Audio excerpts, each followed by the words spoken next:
OS.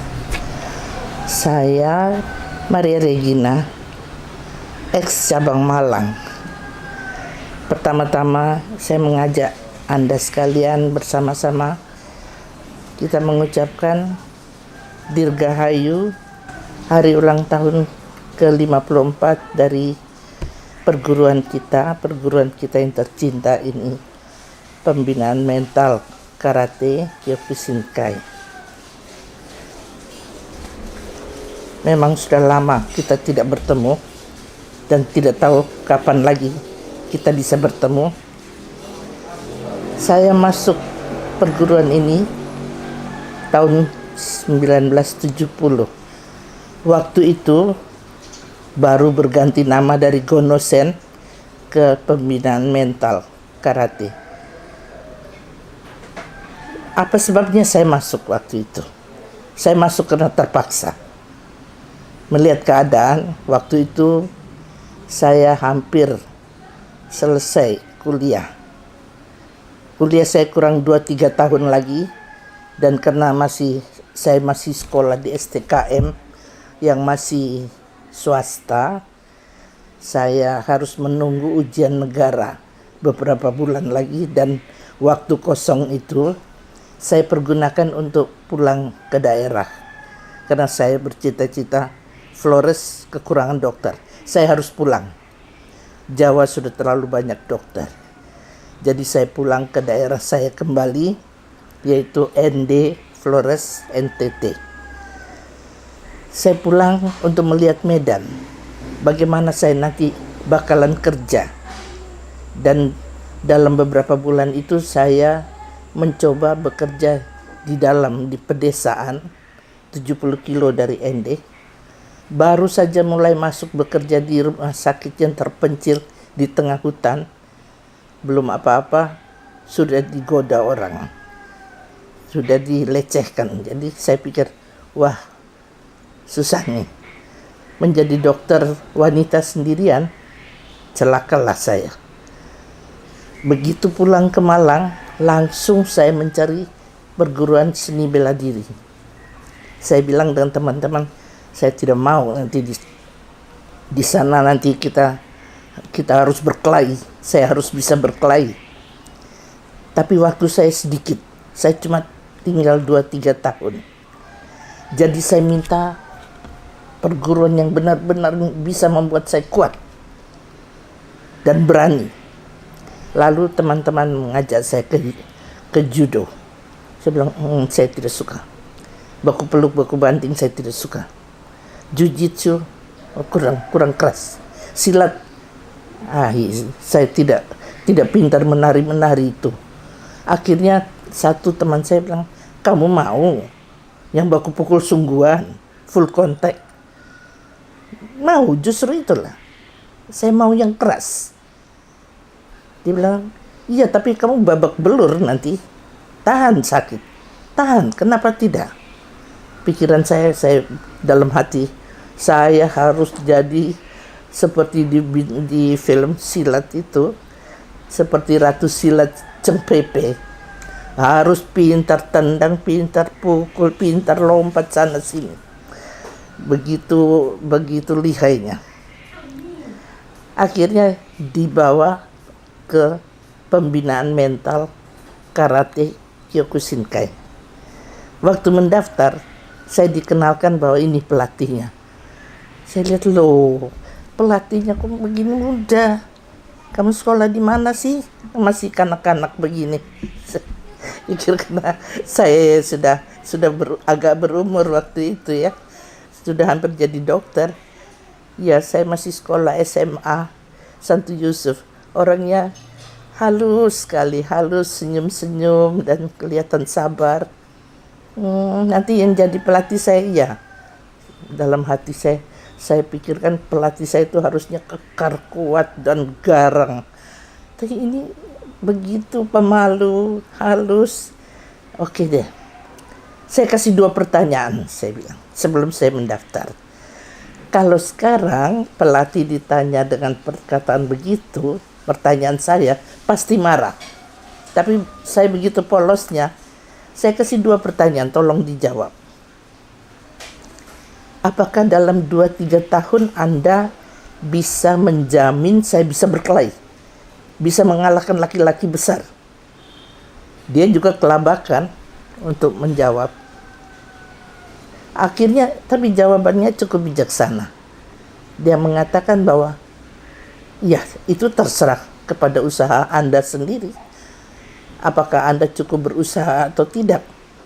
Atau cuma sekedar cuma bisa pukul orang, jadi terserah kepada Anda sendiri. Baiklah. Lalu saya tanya, kenapa perguruan ini kok namanya pembinaan mental? Padahal yang dibina kan fisik, bukan mental. Apakah kita disuruh semedi, bertapa, berpuasa? Kan kita diajari pukul memukul toh, baku tendang. Kenapa kok namanya pembinaan mental? Dia tidak bisa menjawab. Dia mungkin sulit ya, karena pelatih ini dia banyak senyum-senyumnya, tidak banyak omong memang. Senpai Poe Hong yang almarhum sudah. Saya paling menghormati dia, karena tidak disangka dalam diri seorang yang begitu halusnya, ternyata ada kepribadian yang kuat. Saya sangat menghormati dia. Lalu dia jawab, iya sekenanya. Memang yang dibina nanti tubuhmu. Baku tendang, latihannya keras. Habis napasmu nanti. Ada waktu latihan. Dengan sendirinya setelah berlatih dengan disiplin dan dengan tenaga habis-habisan, dengan sendirinya mentalmu juga akan terbina. Dan mentalmu itu akan membentuk kepribadianmu. Bushido yang diajarkan dalam perguruan ini nanti pelan-pelan akan masuk ke dalam dirimu. Nanti kamu lihat, cobalah. Karena dia lihat saya ragu-ragu, cobalah. Kalau memang tidak cocok dengan pendirianmu, ya sudah. Kami persilahkan dengan berat hati, silakan keluar. Oke deh, saya coba 1 bulan ya. Kalau saya tidak suka, saya keluar. Karena saya butuh cepat harus bisa berkelahi. Karena saya tidak punya banyak waktu. Saya sebentar lagi lulus, sebentar lagi saya pulang. Oke. Jadi pada hari latihan pertama, saya sangat terkejut. Hampir pada saat itu juga saya pulang. Karena seluruh anggota pada saat angkatan saya itu 60 orang. Semua laki-laki, hanya saya perempuan. Laki-laki besar-besar. Ya seperti ini kawan kita yang sekarang lagi aktif. Saudara saya ini Teo Keling, itu teman sekelas saya itu waktu. Saya kaget sekali. Saya ini wanita satu-satunya, kurus kecil lagi waktu itu di antara orang besar-besar semua. Tapi Senpai Poe Hong, saya puji dia. Dia begitu telatennya, begitu sabarnya memperbaiki kesalahan. Dengan sabar sekali dia mengajar saya. Sampai 1 bulan dia tanya bagaimana. Oh, saya sudah jatuh cinta pada perguruan ini. Saya terus. Dan saya benar-benar kejar. Saya berlatih mati-matian. Ya, di rumah juga saya tetap berlatih. Seminggu 2 kali mestinya. Tapi di rumah saya double-double. Saya latihan sendiri. Sehingga pada waktu ujian dilakukan oleh Hansi Nardi sendiri. Rupanya dia bisa menilai bahwa saya mati-matian latihan itu. Dan dia menghargai. Jadi, ya, saya tidak menyangka bahwa Hansi Nardi begitu menghargai usaha saya, sehingga pada waktu ujian saya lulus dengan lompat tingkat dari putih langsung kuning. Yang kedua, ujian kedua berikutnya dari kuning lompat lagi hijau. Jadi tidak sampai 2 tahun saya sudah ban hitam dan ditawari untuk masuk TC, masuk dalam latihan khusus untuk menjadi asisten pelatih. Saya terima karena memang Waktu itu saya benar-benar sudah mencintai perguruan ini. Dan saya bisa merasakan bagaimana kekuatan saya. Saya bisa merasakan. Waktu itu meskipun belum terlalu menguasai, tapi saya bisa merasakan ada perubahan. Dan diteruskan, dan karena sekolah saya waktu itu STKM terjadi simpang siur, diambil alih oleh Brawijaya, dan kami masih tetap dianggap swasta, tetap kami harus ujian negara meskipun sudah namanya Brawijaya. Karena kesulitan dalam ujian negara, saya berhenti kuliah 2 tahun. Khusus saya menjadi full timer untuk asisten pelatih ini. Jadi 2 tahun benar-benar saya menjadi manajer cabang Malang dan pelatih cabang Malang. Dan Anda tahu bagaimana prestasinya cabang Malang waktu itu, di mana semua kejuaraan kami yang pegang. Dan saya bangga, karena waktu itu saya betul-betul mencintai betul-betul perguruan ini. Tetapi saya harus pulang, sehingga setelah 2 tahun berhenti sekolah, saya diancam saya harus ikut ujian negara, dan setelah ujian negara saya harus pulang. Ya, dengan sangat berat hati saya tinggalkan cabang Malang, dan begitu banyak anggota yang saya cintai, yang sampai sekarang mungkin masih ada yang masih merindukan saya. Ya. Dan sesudah itu saya dirikan sendiri cabang ND. Tetapi sekarang saya menjawab sendiri pertanyaan saya kedua, bahwa memang Hansi Nadi luar biasa, jenius. Nama itu benar-benar nama yang benar, bukan sekedar pembinaan fisik, tapi pembinaan mental itu sangat menguasai kita. Kalau saya tidak dibina di karate, saya tidak begini. Saya tidak akan mencapai prestasi saya dalam pekerjaan saya.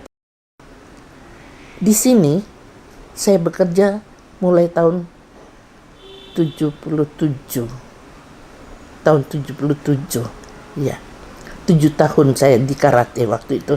Dari tahun 70 sampai 77 saya kembali ke ND. Dan sekarang umur saya memang sudah lansia, 76.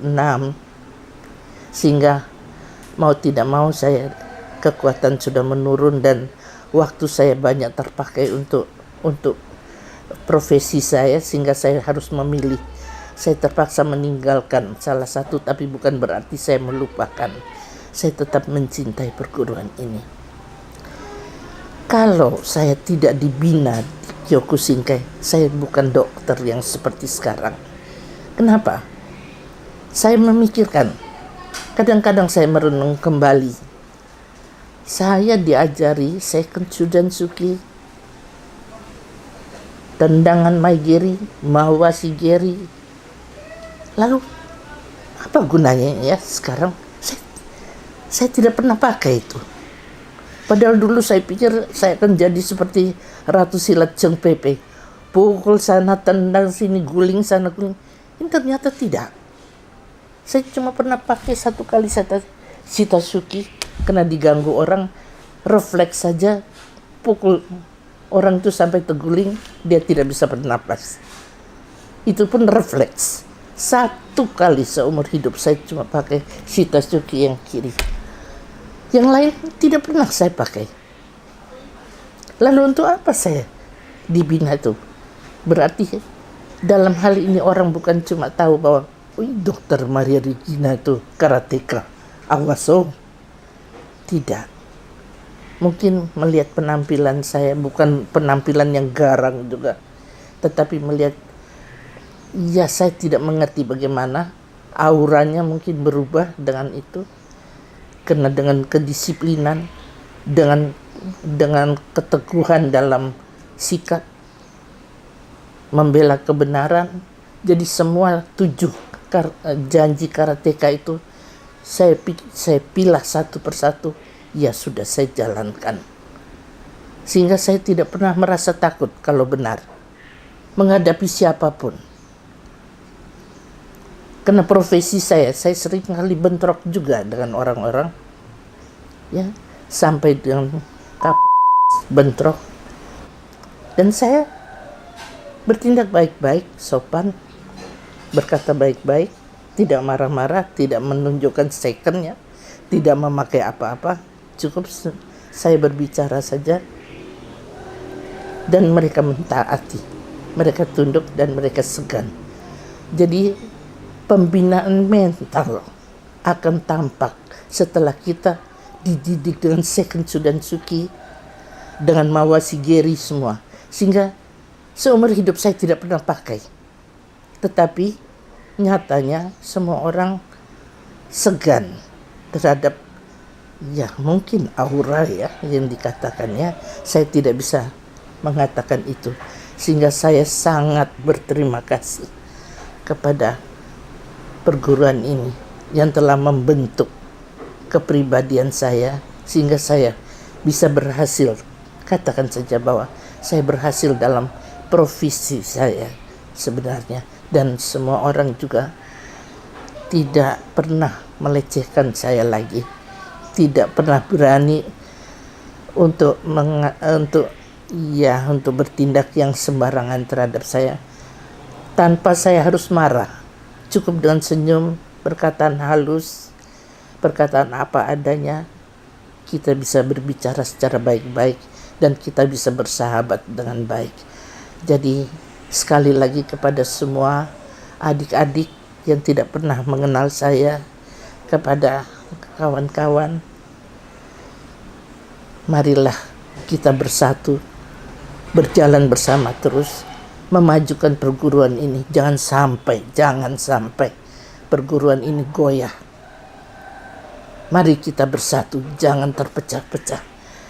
Jangan meributkan kepentingan pribadi.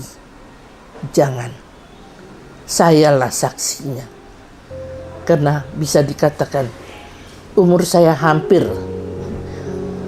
lebih dari setengah umur saya ini dipakai untuk Kyokushinkai. Saya baru berhenti mengajar pada usia 60, di mana saya sudah merasakan sudah cukup. Saya tidak kuat lagi karena memang profesi saya menyita juga banyak waktu saya. Jadi saya adalah saksinya bahwa perguruan ini memang benar-benar adalah pembinaan mental, dan pembinaan mental ini lebih penting daripada jika Anda cuma hanya kuat fisik saja. Pembinaan mental itulah latar belakang di mana Anda akan berjaya, Anda akan sukses di dalam kehidupan bermasyarakat. Terima kasih kepada pembinaan mental karate Kyokushinkai. Sekian, selamat Anda semua. Kapan-kapan mudah-mudahan Tuhan masih mengizinkan kita bertemu kembali. Os.